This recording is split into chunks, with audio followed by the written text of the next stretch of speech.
of TRIMA 2020 and the third session of the day, that is the Industry Connect, is starting now.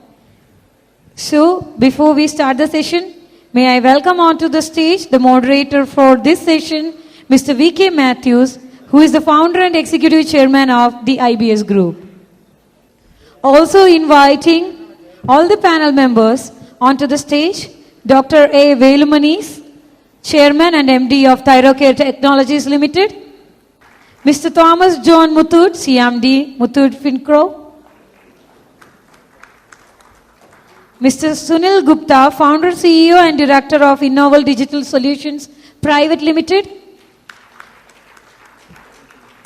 Mr. Tony Thomas, CIO, Nissan Motor Corporation Limited,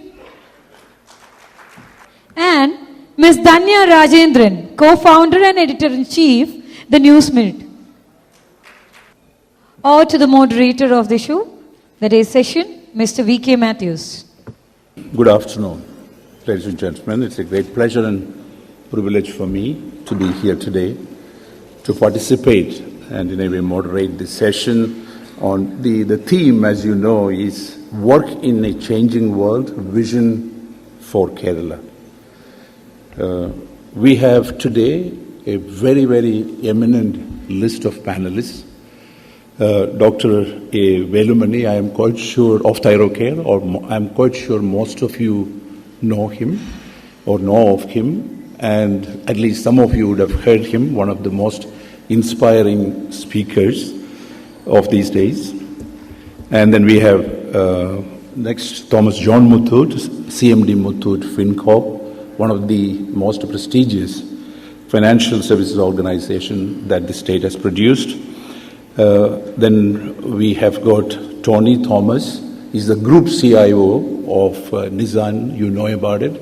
And they've made major commitments to the state during the last year and a half. Tony also has a great background. He used to be with General GE before taking up the Nissan job. The next person is Sunil Gupta, founder and CEO, director, Innoval Digital Solutions Private Limited. I know Sunil even before the Innoval Digital days. He used to be in Technopark as one of the early companies, IVL.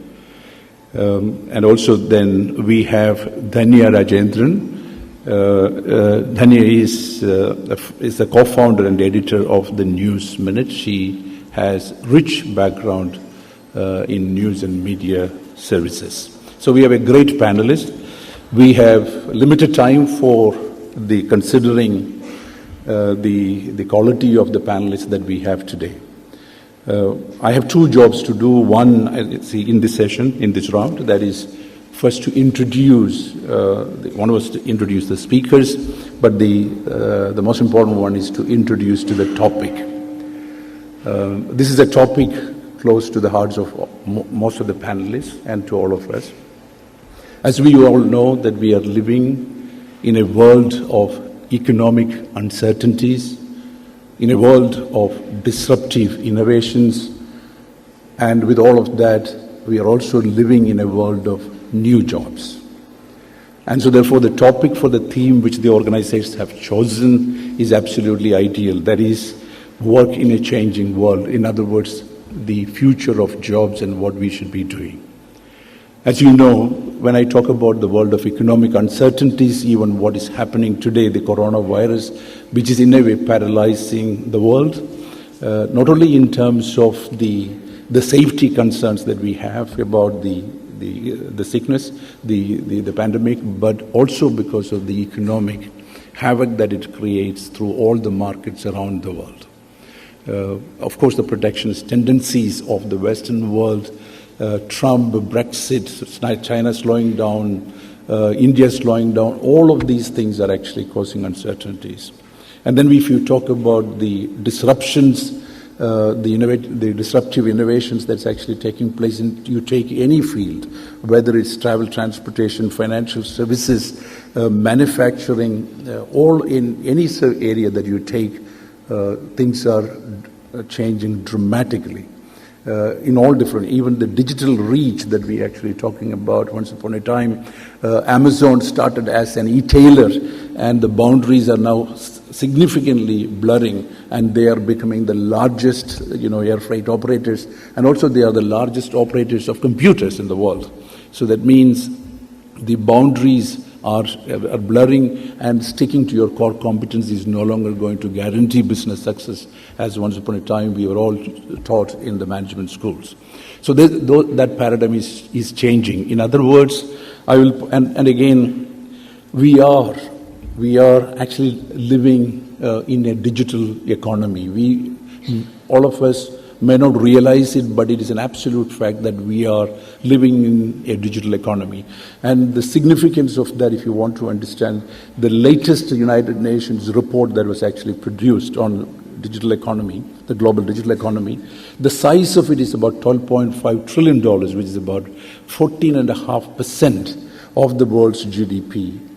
If I come from the travel transportation vertical as an industry that I represent, and travel dates back, as you know, to the beginning of humanity, and has been growing 4% year on year through the period that we have measurements available for the growth. But still, that economy is only 8 trillion, whereas digital economy, which did not exist until 2008, has now become 12.5 trillion in 10 years. So that's very, very big.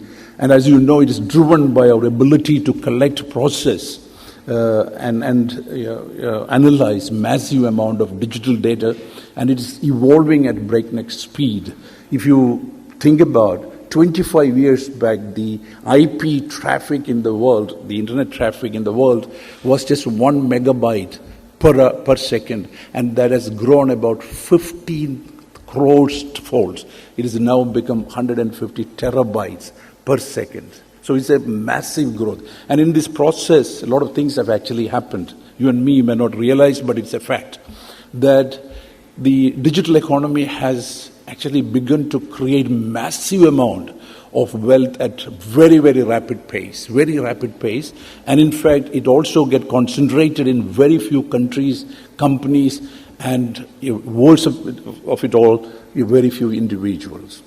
This is also giving rise, and which should be of interest to all of us, a very powerful data value chain, and by firms and driven by firms who have now specialized to collect digital data, process, analyze, and then create digital intelligence which can be monetized for commercial use.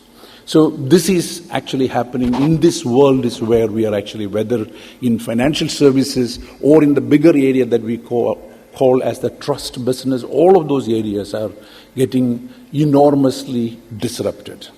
So this is the context in which that we are conducting this particular session as part of the annual event of TRIMA, and therefore extremely, extremely relevant. And what does it mean? Finally, if I summarize in one word, what it means is that the functioning of economies, organizations, and the individuals are greatly changing. The way in which we produce, the way in which we consume, the way in which we distribute, transact, operate, all of that is actually changing.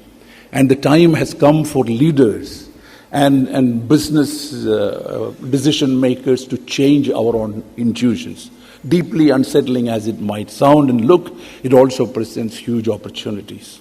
So this is the background within which the panelists will be speaking today, as what the disruptions in their respective areas, what the major changes that they are actually seeing, as well as how that should be responded by the stakeholders, including the government, the academia, industry, entrepreneurs, and so on and so forth.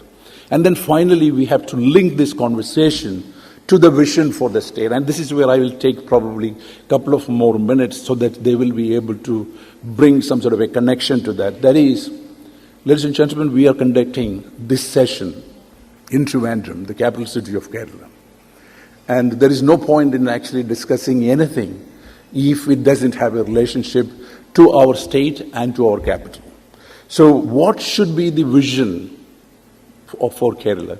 And we have one of the finest visions. And this vision has been echoed by the governments one after another. This government particularly has actually written in their manifesto itself when they were coming. The vision for Kerala is very simple: to become the finest place to live and work.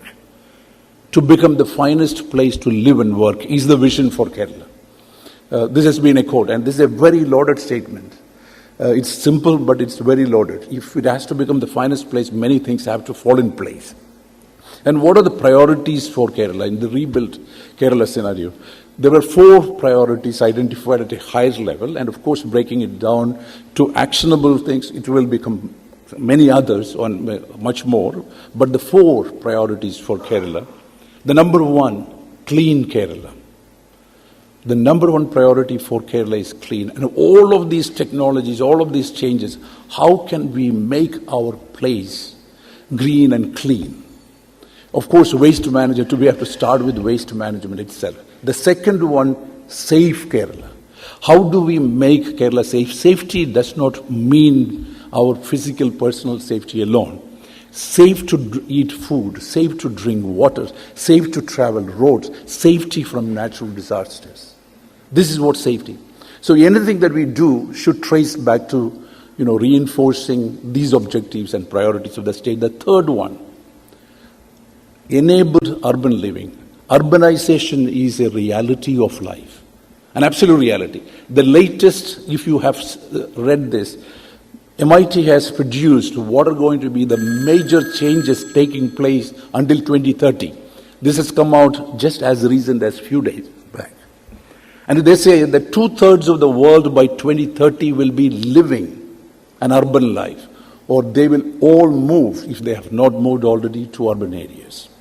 It's a reality, and we absolutely should, equip ourselves to enable urban living.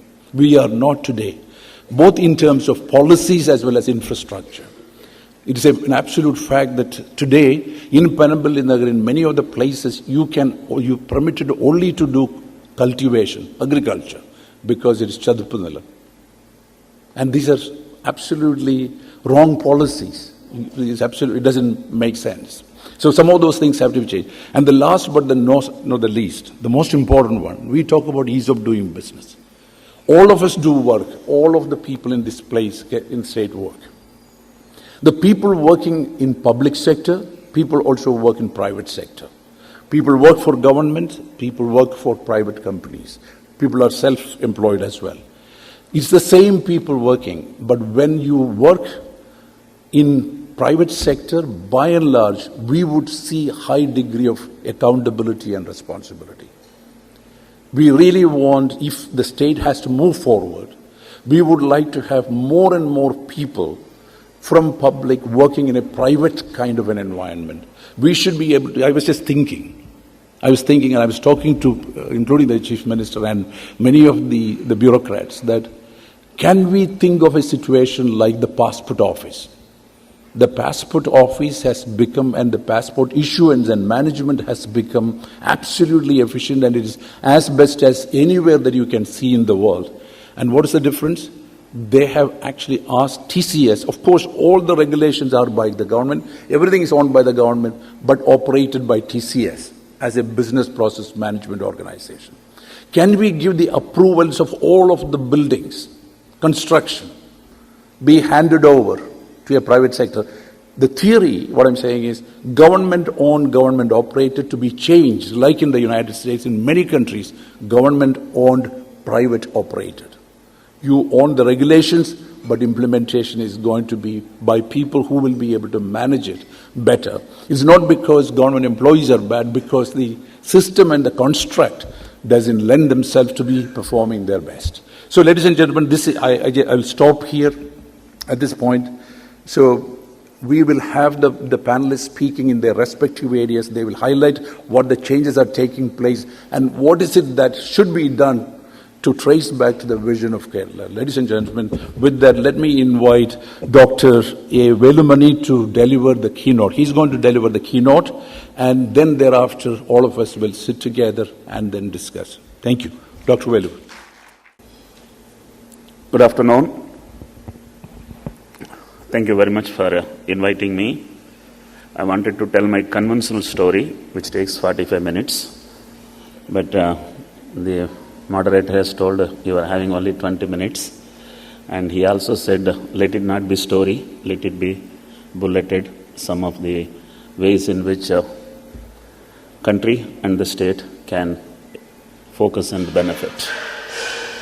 In short, my connection with Kerala is, I am from Coimbatore, closest town to Kerala, from a small village, son of a landless farmer, didn't have money to get educated.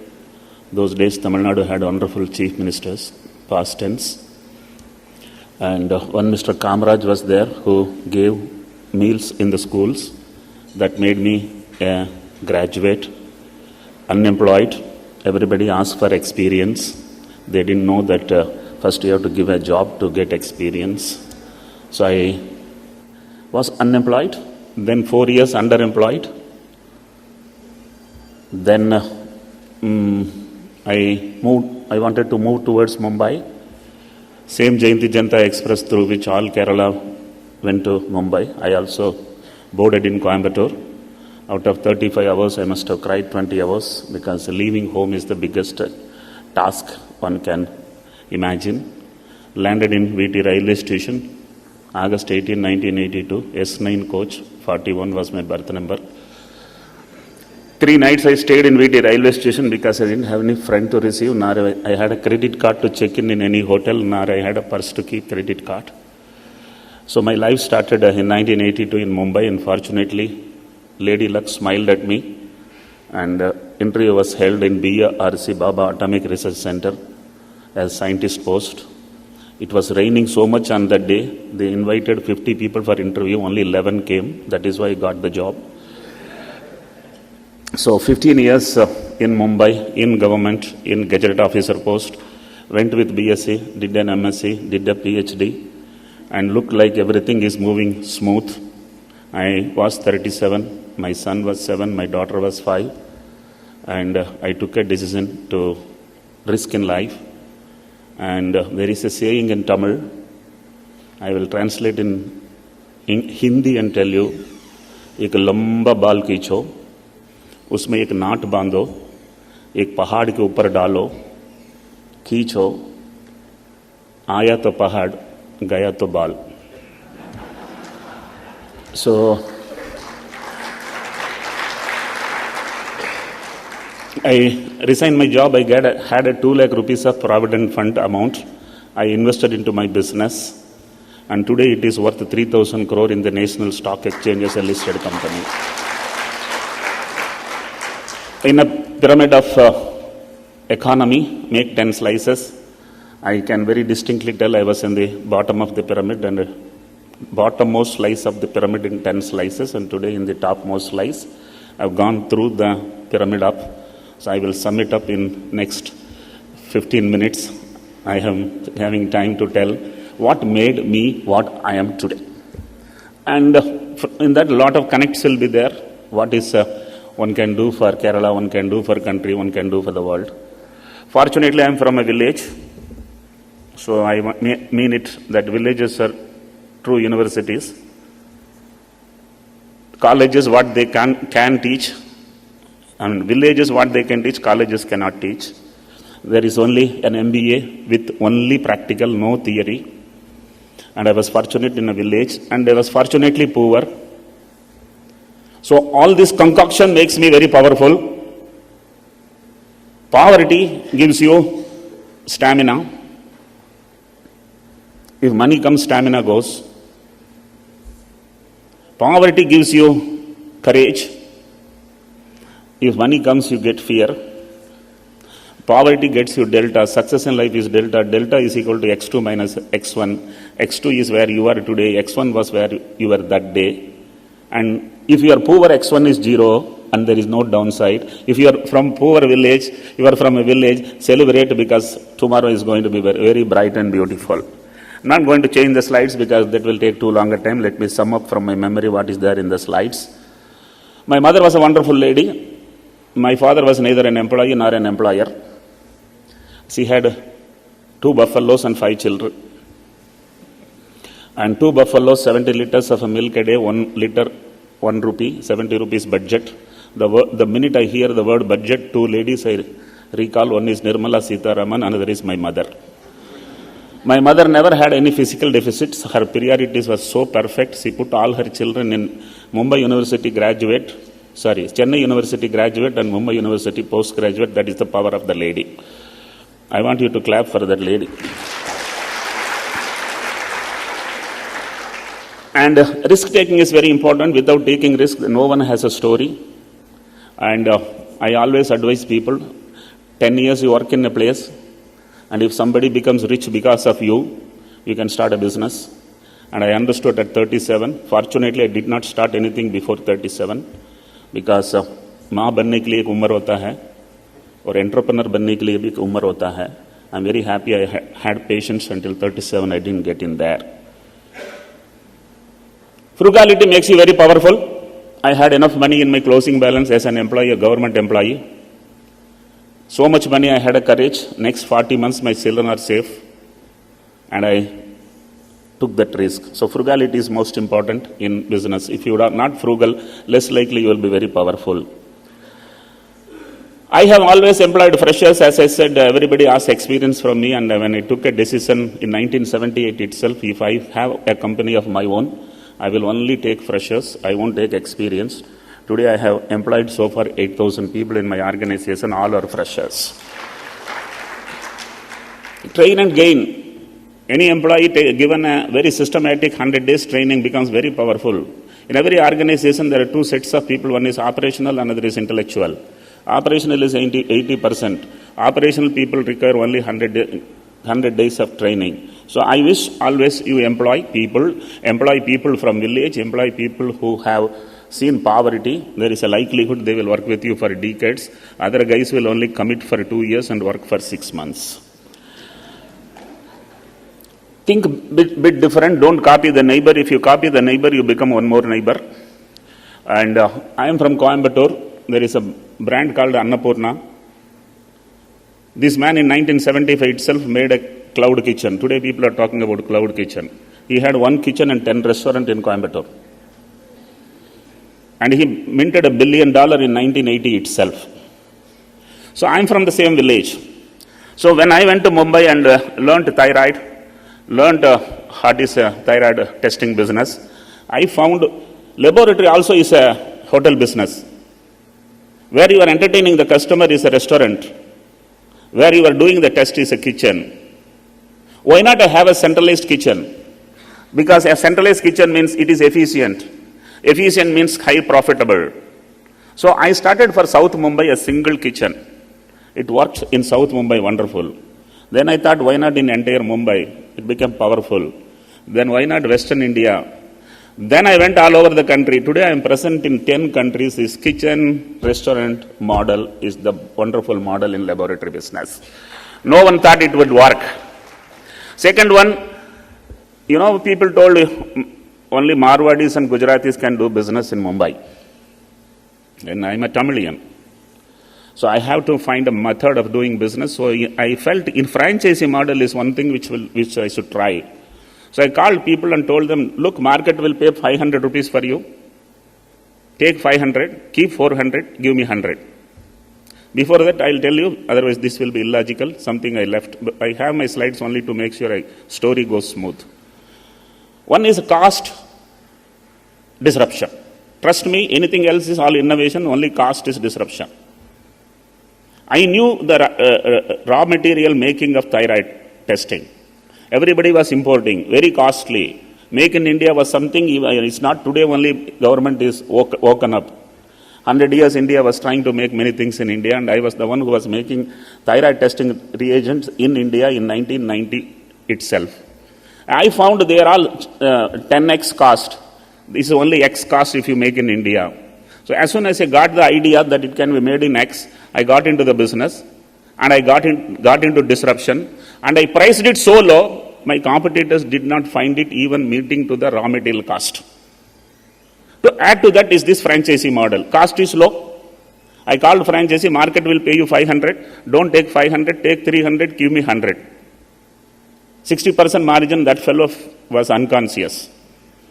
For the last 20 years, he is unable to sleep, and I have made a wonderful business, 3,000 franchises across the country. Trust me, if you are in Kerala and if you are not going out, you are only addressing a 7 crore, 8 crore population, you are not looking at 130 crore population. And if you have to do it, you need to look at the franchisee model as one model. The next point is, there are businesses, two kinds of businesses. One is a Mercedes, another is a jet. Unfortunately, many people take Mercedes in the runway and the jet in the highway. I want to say half of the people who are sitting here must be having jet. I'm referring to your business nature. Please find out a runway, you will be very powerful. I understood my business is scalable, and without even money, I have scaled up very powerful. I also want people to understand, money is never a problem for doing a business.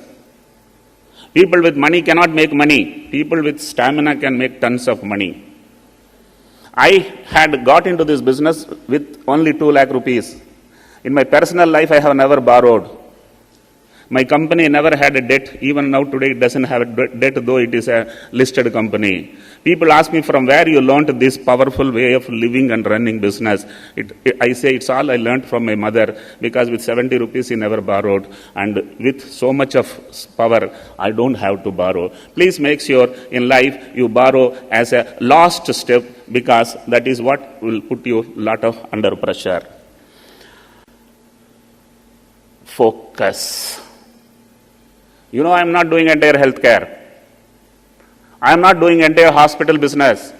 I am not doing entire diagnostics business, because in diagnosis, radiology is there, pathology is there. I don't do radiology, I do pathology. In entire pathology, I don't do pathology, microbiology, I only do biochemistry. Focus. In a 15-gram gland, I have built a 3,000 crore market cap. Trust me, and remaining 100 kilograms is left for all people in Kerala. And you can make trillions of money. Please do enter into healthcare business, not just in Kerala, entire country globally. In healthcare, there are 3 kinds of businessmen in healthcare. One makes money, other one makes a lot of money, third one makes a hell of money. I've done a McDonald's, because as I said, I only do biochemistry, I don't do pathology and microbiology. I've done a Ola until Ola came into picture. Taxis were standing for 20 hours and running for 4 hours. Today they run 24 hours. So is thyroid testing machine. I've done an Amazon, because from Indonesia to Saudi Arabia, you can be in any country, order for our profile, our man will come to your door. Lot of things I have done. I have done one after another, though I am from a village, I have never gone to convent, I have never done a business school. But trust me, poverty teaches you so much. That is why I advise all of you to employ fresh and from village. Well, if you don't never start a business for making money, because after seeing 5-10 crores you will collapse. But please start business for creating jobs. You will never stop. Whenever I interview a man in front of me, I see 4 crores in him. 2 crores is his, 2 crores are mine. I take him inside my organization.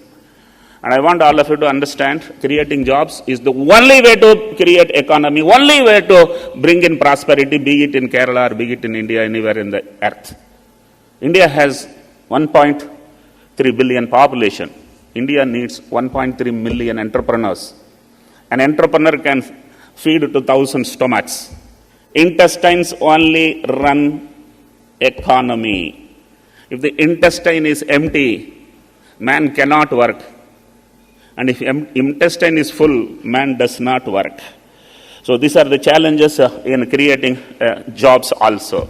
Also, I want to underline, profits have to come from the floor of the business, not from the customer's pocket. If the profits are coming from the customer's pocket, it will stop Jet Airways.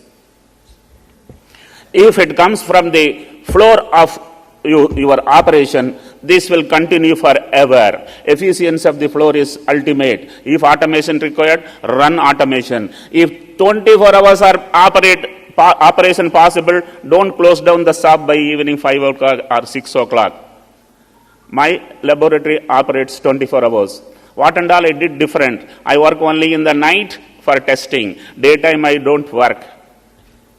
Because daytime we collect the specimen, nighttime we do the test. Like that, many different things. My story run through a normal 45 minutes. I could have placed them very correctly. But having said that, zero debt company, everybody wanted to invest in my company. And when I didn't want to dilute, I got value. Trust me, if you go to somebody and pitch, the value is half. If somebody has come to your table, the value is doubled. And I could manage to, without any pain, reach to a 2,400 crore market cap until I went to IPO. And in IPO, I got 75 times subscribed. First time in the healthcare industry, a company getting subscribed 75 times was my company. And 4 years back, it got listed. So these are all my story. In this story, if at all some points I have to summarize, I have another 5 minutes. Creating jobs is the only way to bring in prosperity and employ poor. Let the first monthly salary of a family be yours. So you know whom I am referring to as your potential candidate. Profits never come from customer's pocket. It can come from vendor's balance sheet. Are you clear about what I'm talking? You get money from the customer and you pay money to the vendor. In any business, if you are focused on profit from the customer, you won't get volume. And if you don't have volume, you can't make profit from the vendor. But if you have got volume, the vendor will be slave.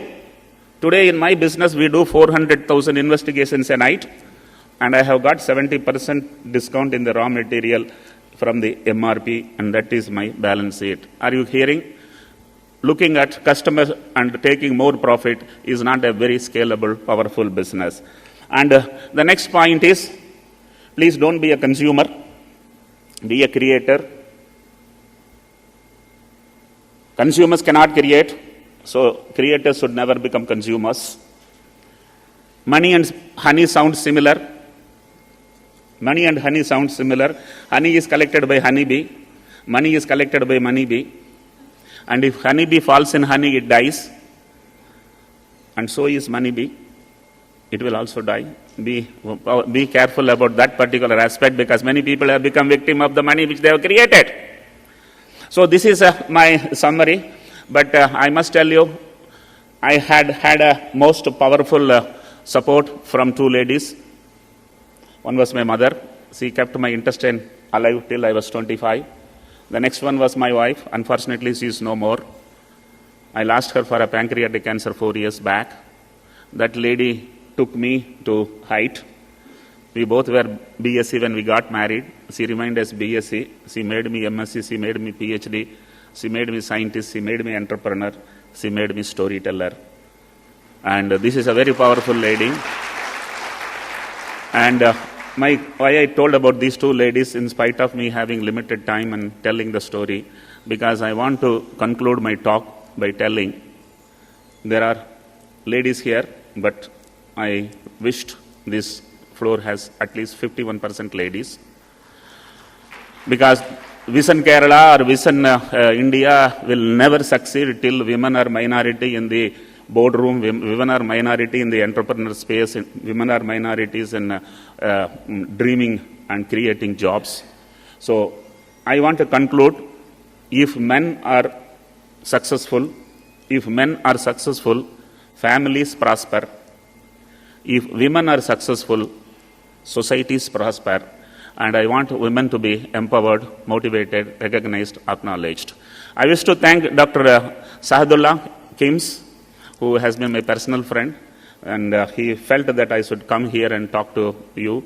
And I have summarized management, life management, and business management, the way in which I did it, the way in which I got it. There are enough of takeaways, and I wish TMA a very great future. Thank you very much. God bless you.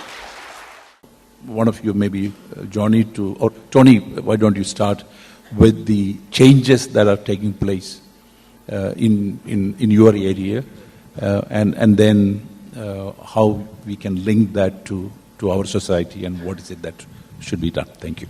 Sure. Thank you. Good afternoon, everybody. So I was listening to the talk, very interesting, and VK, your intro as well was quite interesting because you segued into the fact that we are right now in the digital economy and the power of data and what it brings in. And then, of course, you heard about the Thyrocare and how it is all formed. You can actually marry these two, right, when you really think about it.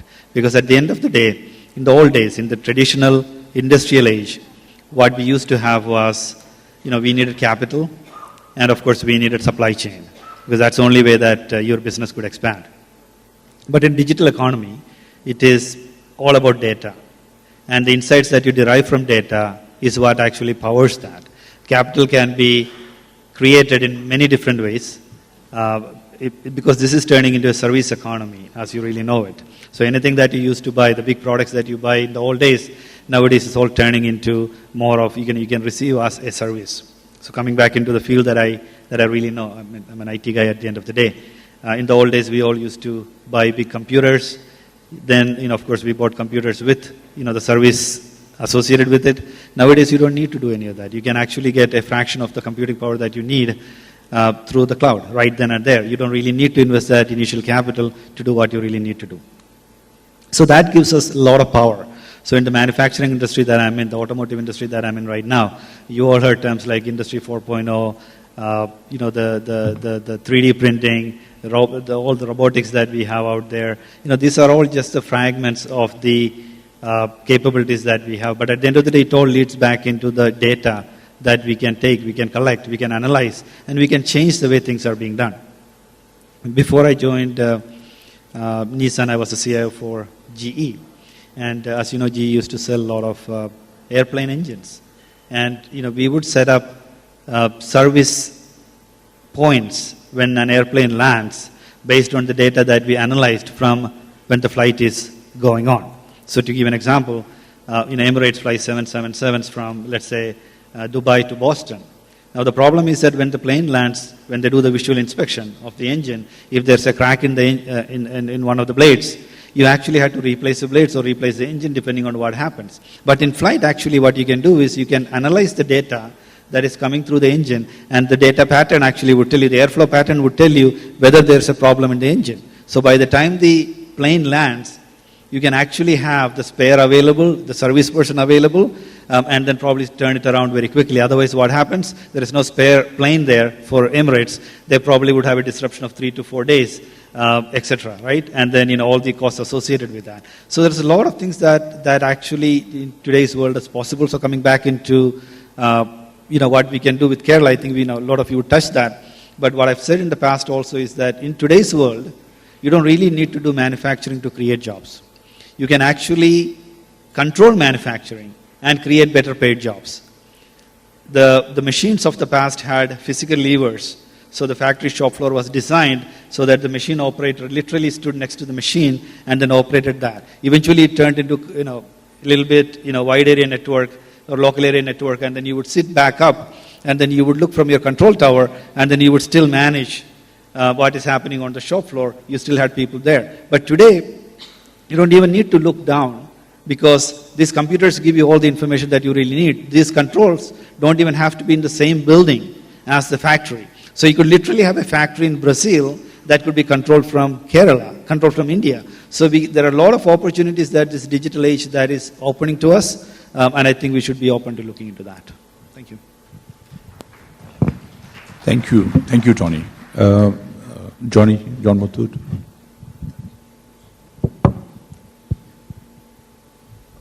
Good afternoon, everyone. I don't think any sector is getting disrupted or the pace at which it is getting disrupted.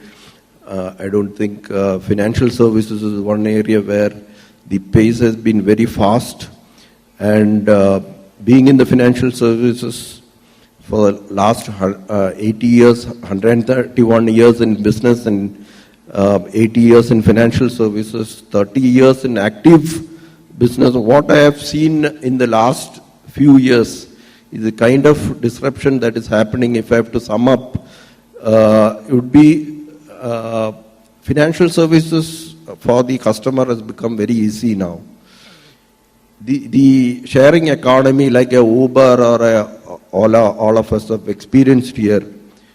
Financial services is going to be on a platform. Anybody can provide, who has got data, can provide financial services, provided the regulator gives approvals. Today, WhatsApp and Facebook is trying to get approval in India to do financial services, basically because the kind of customer data they have. And anybody who has got customer data is a big asset for that. For example, Mr. Velumani, Dr. Velumani just mentioned that Thyrocare is providing the medical services. If he has a platform where people log in to get services, a NBFC or a bank can come in and provide financial support to do the service. So in the conversation he was mentioning earlier that though Thyrocare was started to provide services for the lower segment of the economy, but what we have seen, what he has experienced is the HNIs are using Thyrocare. Is maybe because of the affordability or the non-availability of money for that customer. A financial service provider can today easily come in. So the disruption that is happening in financial services it's moving to a platform model where anybody, any bank or financial services, anybody can come in, provide services, whether it is payment or loans, and this has become so seamless for the customer. The other flip side of it is that so much of customer data is now available that most of these banks or financial service provider are using this data to assess the customer. So you have today a credit bureau score of anybody who has done financial services has got a credit bureau score. Similarly, a social score or any other parameter score has been today provided so that it becomes very easy for the financial service provider to assess the customer. So this can be a boon, or maybe it can be sometimes a deterrent for a customer to borrow. And more of these are coming as a boon to customers, because so much of customer data is being used very intelligently so that the customer gets the right product at the right time. So the customer intelligence is best used by digital companies. So anybody who has been using digital can provide the best and the right product for the customer. Coming specific to our organization, we have evolved over a period of time. We have seen different phases of digitalization, regulator intervention. So if I have to phase it out, there has been a proprietary phase, then there has been a regulatory phase. Now in our organization, we are moving to a digital phase where most of the service, we use a lot of technology, but this technology has to be on an assisted model because most of the customers don't use technology, but we use technology on behalf of the customer. We generate almost 1 lakh of customer data every day, and the customer data analytics is what we thrive on, because the next immediate product of financial service that can be provided for this customer comes out of these analytics. Thank you. Thank you, Johnny. Yeah, I think it's very clear. Financial services is one of the areas which is disrupted so heavily. And this is also another takeaway for all of us, for the government, all the stakeholders. The kind of jobs that financial services traditionally used to provide, those kind of jobs are not going to exist. You can actually know, you will be hearing, you will know that most of the banks are closing their branches, because you don't need so many branches for retail banking like once upon a time used to have. HSBC has decided to close, and then 50,000 employees are going to have issues when they are going to close the shops. So that does not mean that such services will not be available. It's just that you will have different ways, because today you don't need to really go to a branch of a bank for most of your transactions, whether to transfer money or pay utilities, whatever. Okay, so let me ask now, maybe I think we should have Dhanya to come and talk to us about what's really happening in the media, news and media areas, and what changes and how it is the disruptions are coming, and what do you see that estate moving forward, and what is it that we should be aware of, conscious of? So, my name is Dhanya Rajendran. I'm based out of Bangalore. When I got the invitation to come for this event, and I've been telling everyone I met here that I kept asking, why have I been called here? I feel like I'm a misfit on the panel and in the entire event, which is only entrepreneurs. Because I consider myself a journalist first, and yes, incidentally, I became an entrepreneur. But the reason I decided to come and speak is that I thought, why not make a pitch to all the rich, successful businessmen and women who come for the event to perhaps also invest in media. So that is my whole intention of coming for the event, and I will start my pitch. So every year we read reports about how dismal the situation is as far as the media business goes. The newspaper survey of India, which looks at how well newspapers are selling, this year also paints a very dark, bleak picture that from your Times of India, Hindustan Times, Dainik Jagran or Malayalam Manorama, their readership, the number of people who buy the newspaper, it has come down. Though most of these newspapers have been fighting, year by year they are losing readership, primarily because a lot of readership has gone to the digital portals of these newspapers itself. When I go for journalism events in UK, US, Germany, etc., I feel they are facing much more of a problem than India, because here people do still have the habit of getting newspapers. So newspaper industry is slowly dying.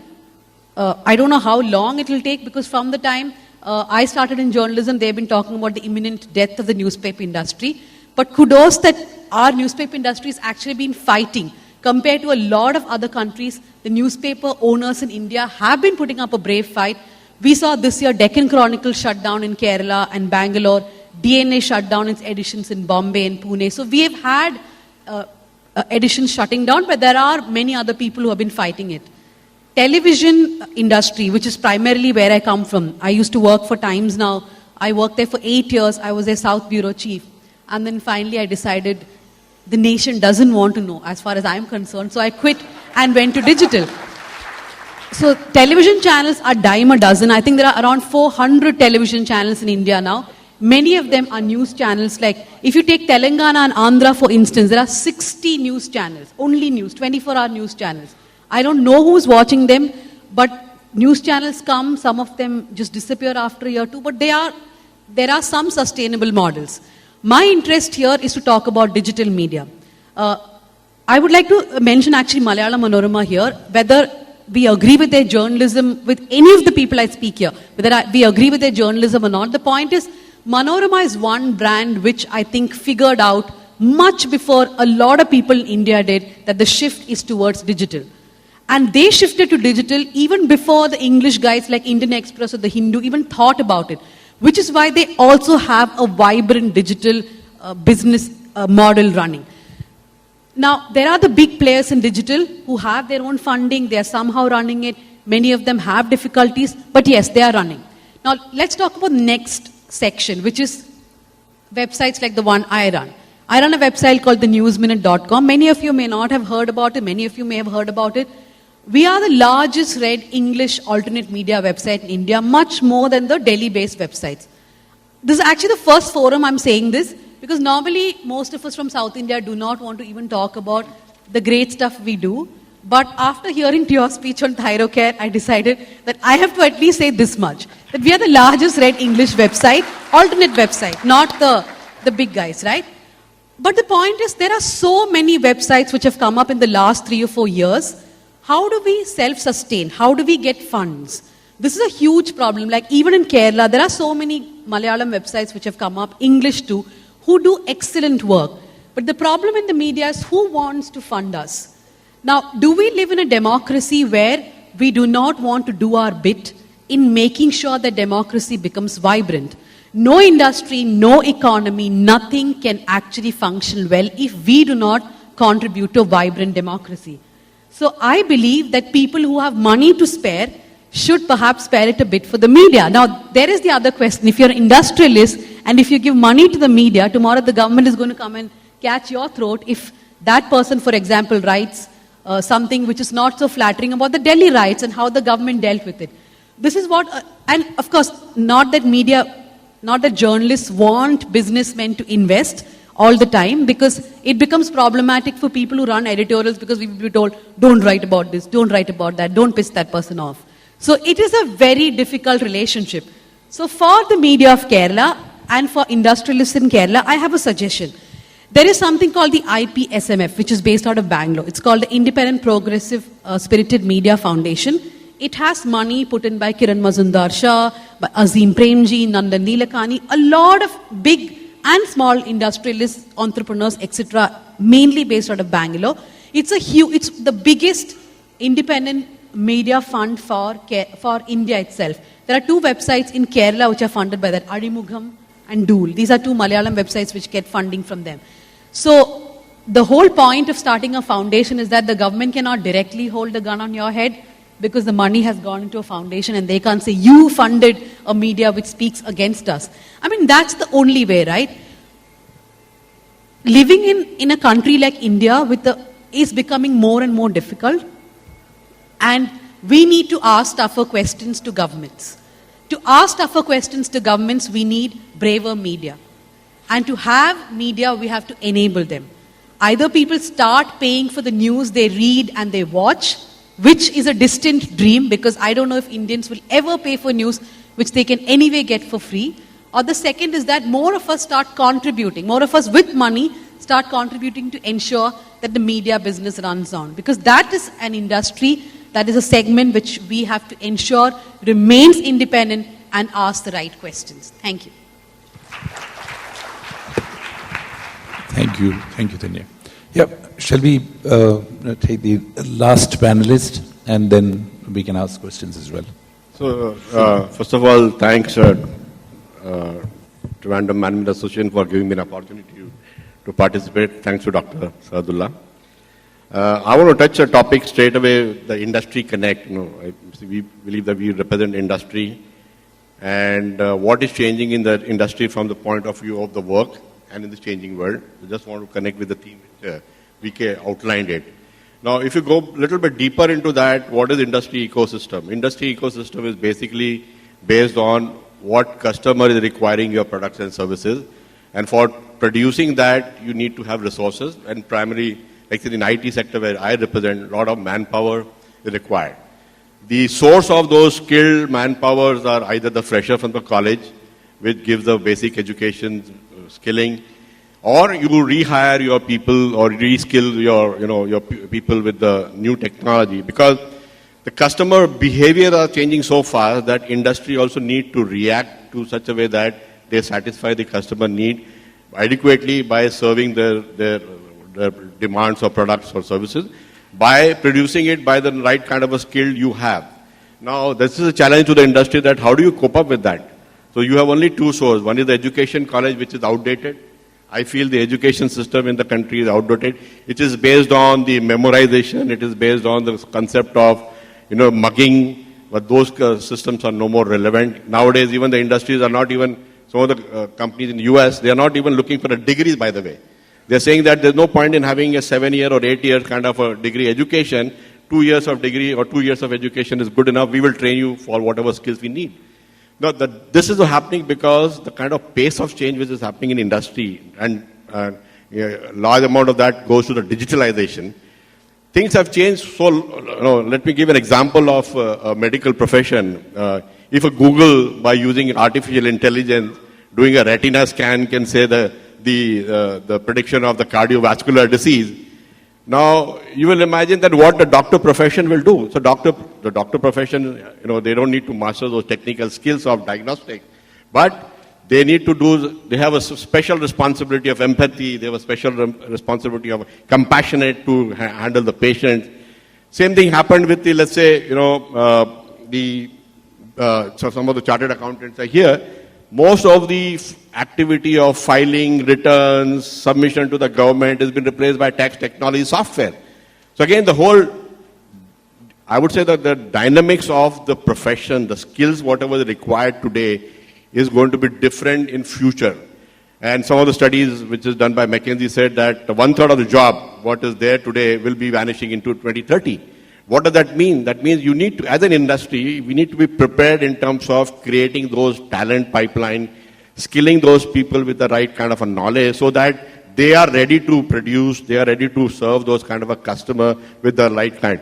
Now in India, what has happened, especially, whatever graduation or skills you acquired, the only job which was available was IT, that whether you were a civil engineer or a mechanical engineer, down the line, because industry wanted, because of the knowledge economy which boomed, everyone skilled themselves to those kind of industry requirement of information technology, and they got a job.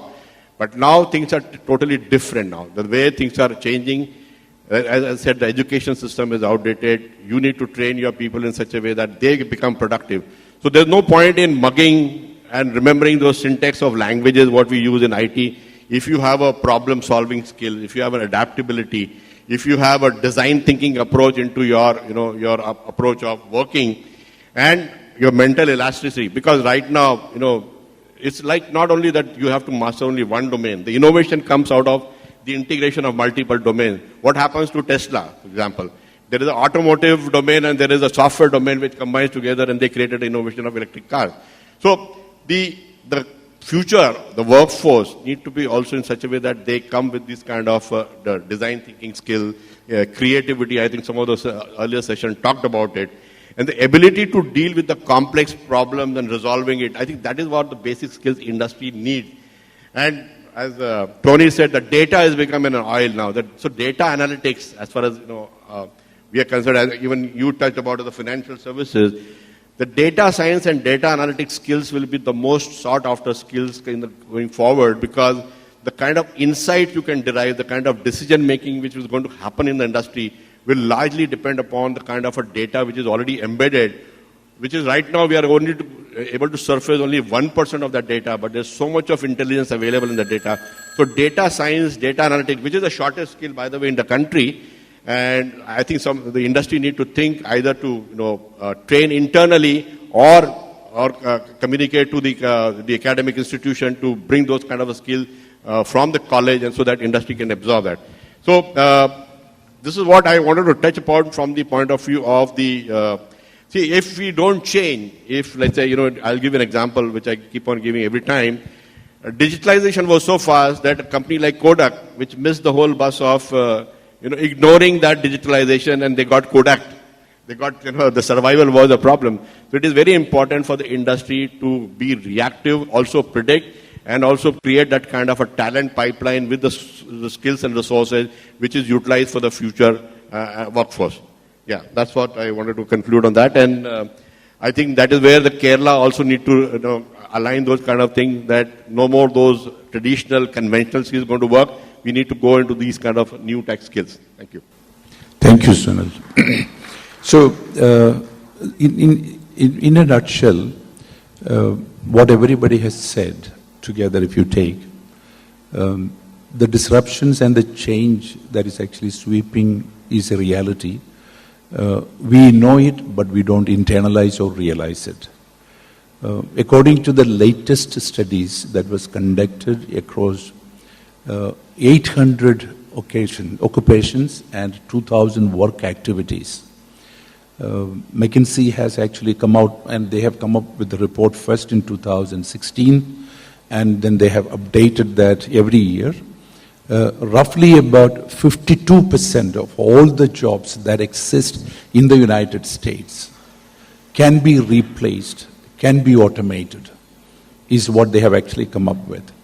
and whether that is going to happen with the available technologies, with the help of artificial intelligence and the machines are able to learn all of those put together, and the robotics, we should be able to. And the jobs that will get shifted are the ones which pertain to data collection, data processing, and repeatable human intensive. That means jobs belonging to repeatable jobs which are predictable and human intensive can be replaced. Data collection jobs like what you see in a bank, in an insurance company, in government, for example, in many places when I'm giving an application, it's data collection. And in a bank, when the lady is entering that to the computer, is basically the start of the data processing. All of the jobs can be replaced. Much of it can be collected at source. So that in United States today in 2020 is amounting to about 52%.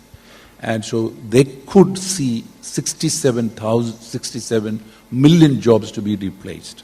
In India, their estimate is about 233 million or 23 crores jobs.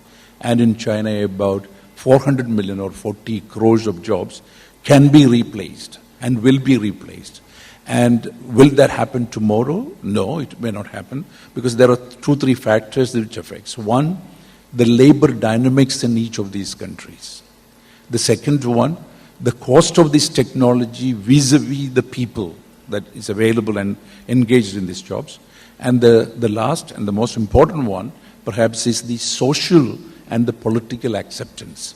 And countries, developing countries like India, we will find the politicians smelling blood. This is a great opportunity, job displacement over my dead body. I will not allow the job to be displaced, and it's very easy.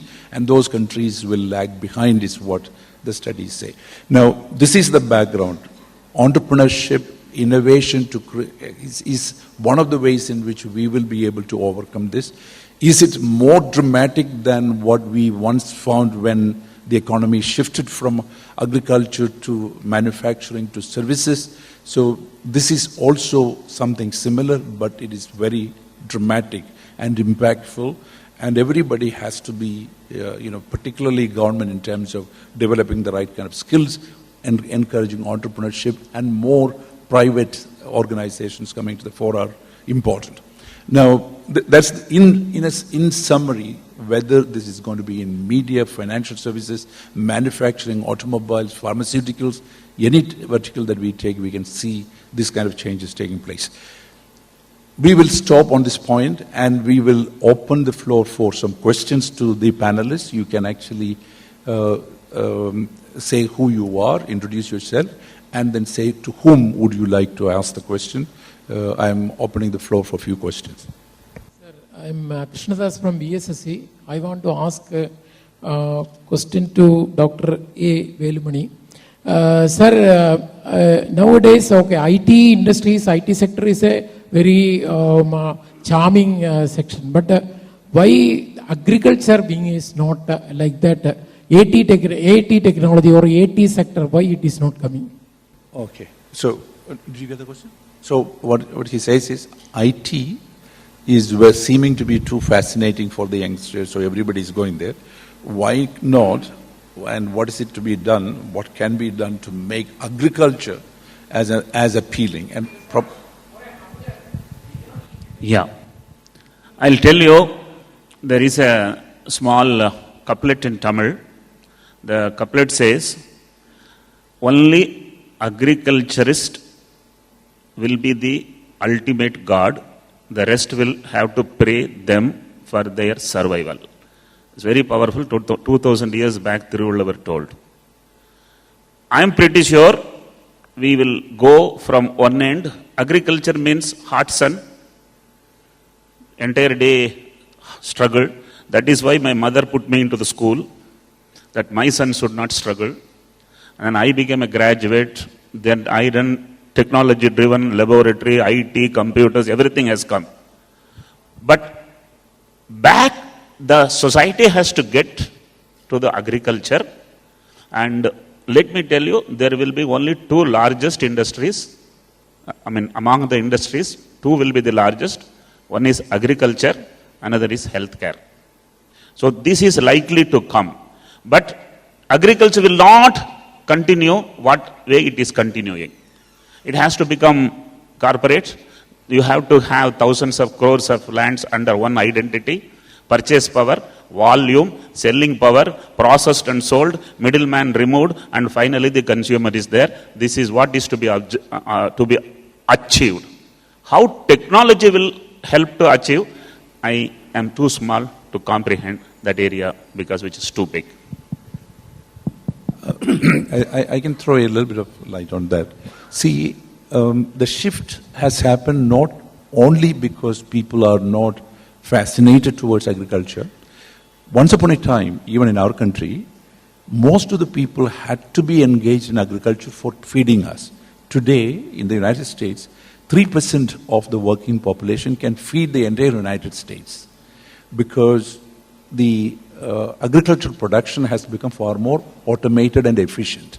So you don't need all of the people, and even for us, how much of our, say, 10,000 rupees salary, how much are we spending to buy food, and how much are we spending on other things, on travel, on computers, video games, movies, restaurants, going out. So there is a shift because we are finding that to produce for, say, 7.5 billion people in the world, we don't need perhaps more than 75 million people because we can be very efficient. That's another factor. Yeah, the same. I recollect the days we started Technopark with 2 employees. Today, I think 72,000 employees work here. Is there a scope of starting an international financial center in Kerala? I think there are about 70 international centers around the world, free zones. Maybe that would be the vision for, I was just also thinking, that should be the vision for the state government, like what they have created now in Gujarat. There is a financial center that's being created in Gujarat, but I don't know, are we matured enough for the financial center in Kerala? Because most of these financial activities today happen in the financial city, Bombay, or in the western part of the country. Yeah, which is a good question, but at the same time, for a global financial center to be located in a place, it also requires the accompanying associated ecosystem, infrastructure, so travel, transportation infrastructure, social infrastructure, educational infrastructure of that class. And again, most important is kind of a cosmopolitan environment. We want to attract the best of talent in the world. Yeah. We were discussing at detail about the industry-related disruptions took place, brought by the Industry 4.0. But how this is going to change, how this is going to affect the way of doing business by the industry in the next 10 years? Ease of doing business. This is about the ease of doing business. Yeah, how do we improve the ease of doing business? So I can give a little bit of color to it, and I've been thinking about it even as part of Ascent. What are the difficulties that we face here? And as somebody who wants to start a business, he has to get approvals. We talked about single window clearances, or things are still not working to the expectation of the business entrepreneurs. Similarly, once you start the business, compliances, evidencing the compliances, all of this is still an issue. And this is where we were talking about, is it possible to bring in a model which central government has brought in the passport offices? The government decided that we will regulate, we will bring regulation, but I'm going to ask a company like TCS, or maybe like Wipro, or maybe any other professional organization to operate it. Now, can we think of giving approvals, because you create town plans, you create building rules, and then give it to, say, for argument's sake, again, TCS, because they are a business process management company. So that is one of the ways in which we will be able to improve ease of doing business, apart from doing everything else, improving the transparency, etc. I don't think today we have a problem of difficulty of doing business. Some huge infrastructure companies where huge capex is to be invested, if the process is getting delayed by 6 months, 1 year, that's a huge loss. We can call that as there is no ease of doing business. But any services industry, any industry if you want to start, you just start. You create employees. After they cross 20, there is a provident fund, you can comply to that. When you go some more big, you need some more, you can apply for it. I have done this business last 25 years. I didn't find any time anything blocking me. Only thing is, it won't happen the day we want it to happen. So I don't think ease of doing business is a criticism which is truly blocking businessmen. Second, whether it is the UPA government or it is NDA government, the ground level difficulties are bound to be there. Pollution Control Board will make you to walk 15 times.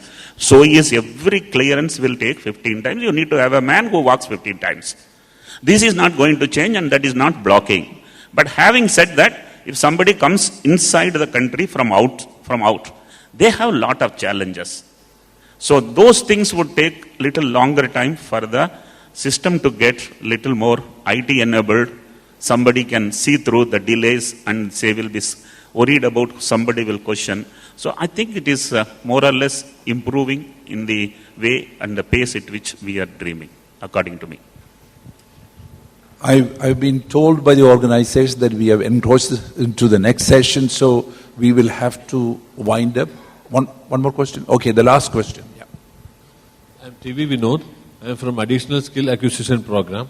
It's a skill development program established with the help of ADB established for enhancing the employability of the youngsters.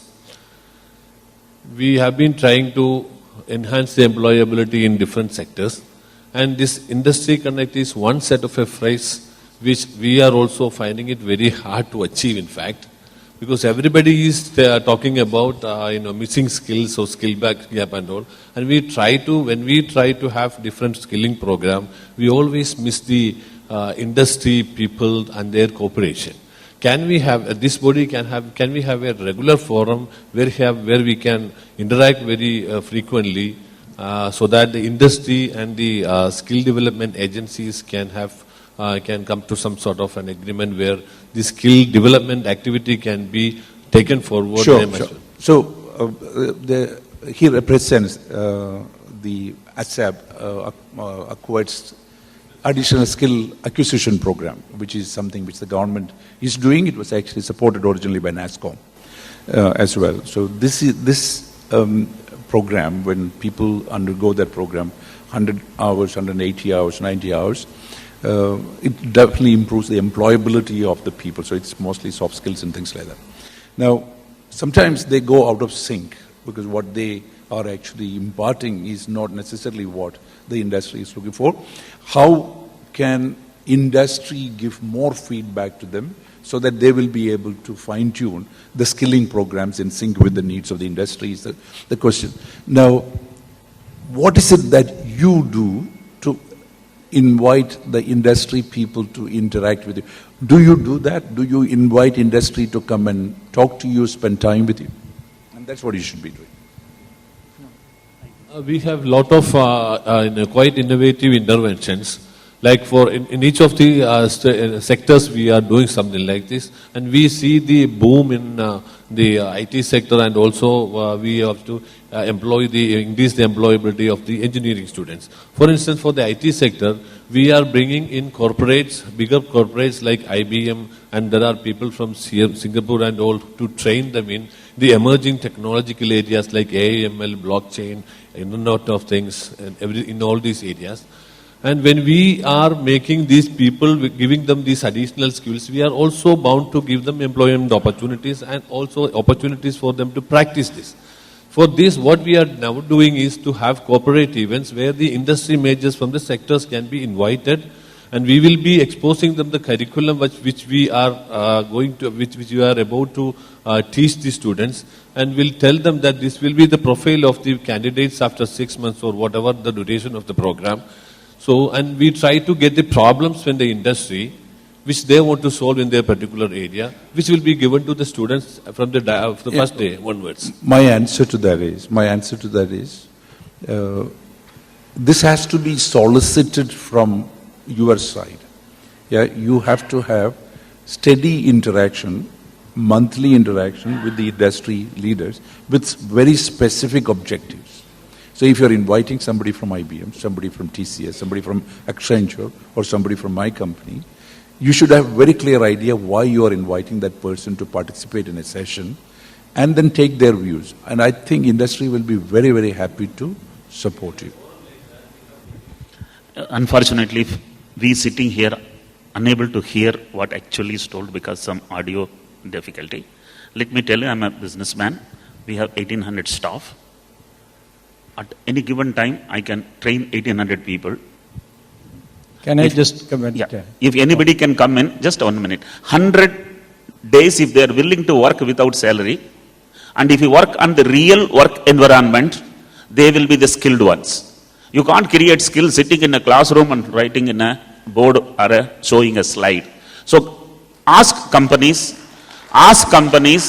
to compulsorily train people, and as long as there are free resources available, anybody would love to do it. That's the best way to skill. And that guy will be not looking for employment again. He will be absorbed in that company. This is the way of skilling. Sorry. I'm Dr. Sahadullah. I'm just involved from the industry side with SAP and some of the government programs. And that's exactly the divide where Dr. Velumani said is there. The problem is that they have several courses which is skilling the people.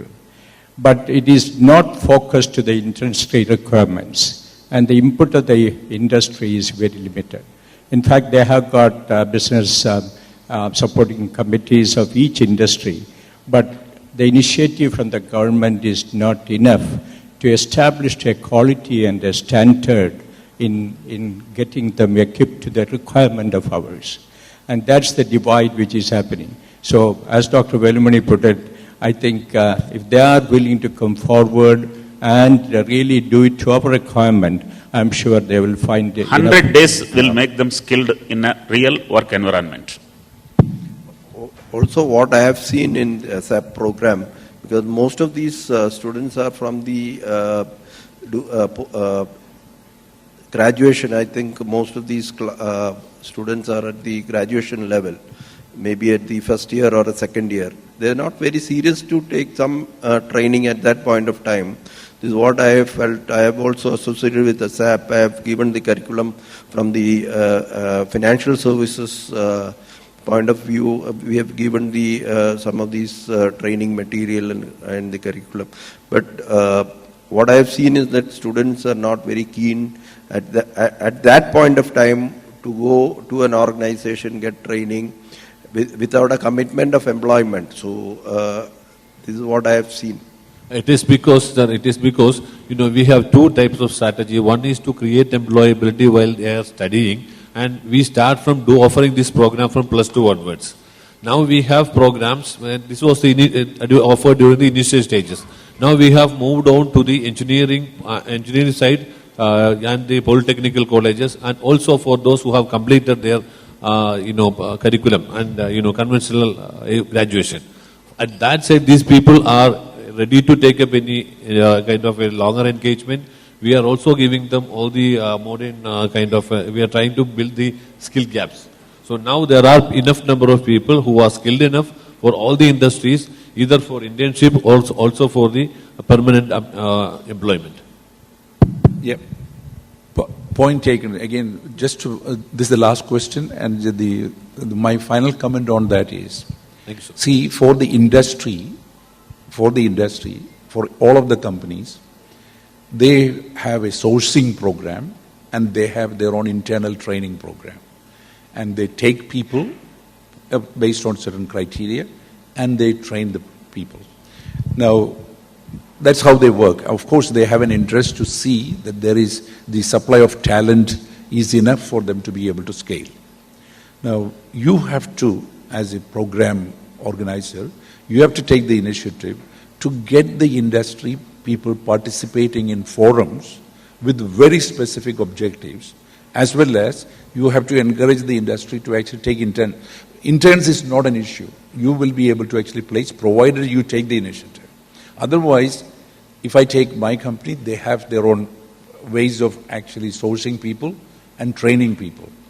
And they will not actually take initiative to come to you to support you unless you insist. And unless you, and I'm quite sure all of the companies will be keen to participate because they have an interest. But then it has to be something that you take the initiative. Yeah, that's how it is. Now, what Velumani said is correct. But at the same time, what you do is also very important because we really want to have more and more of those people employed here. Otherwise, they will not get employment.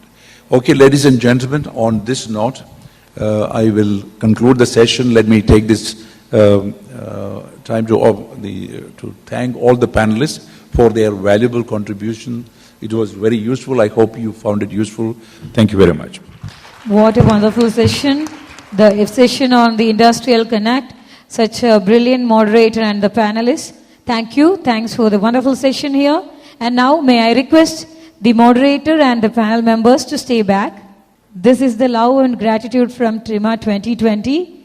I would like to ask Sri A.K. Nair, past president, to present our moderator, V.K. Mathews sir, with a memento from our side.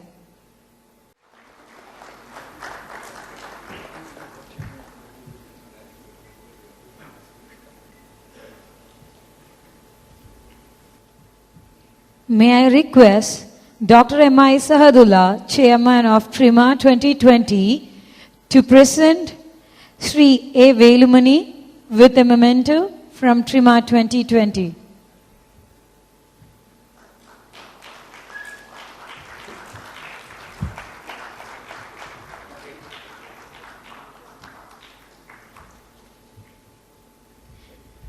May I request Sri M.R. Subramaniam, Vice President of TMA, to present a memento from TRIMA 2020 to Sri Johnny Muthoot.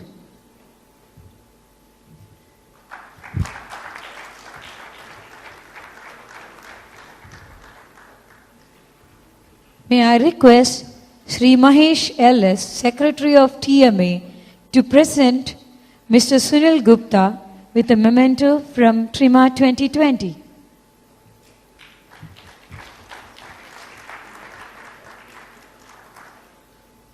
May I request Mr. George Koshi, Managing Committee Member of TMA, to present Mr. Tony Thomas with a memento from TRIMA 2020.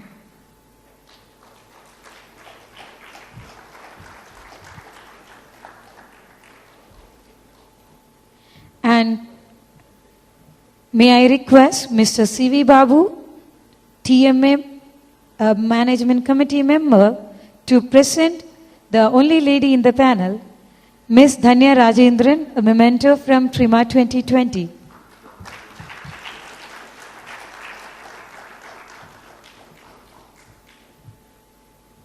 Thank you.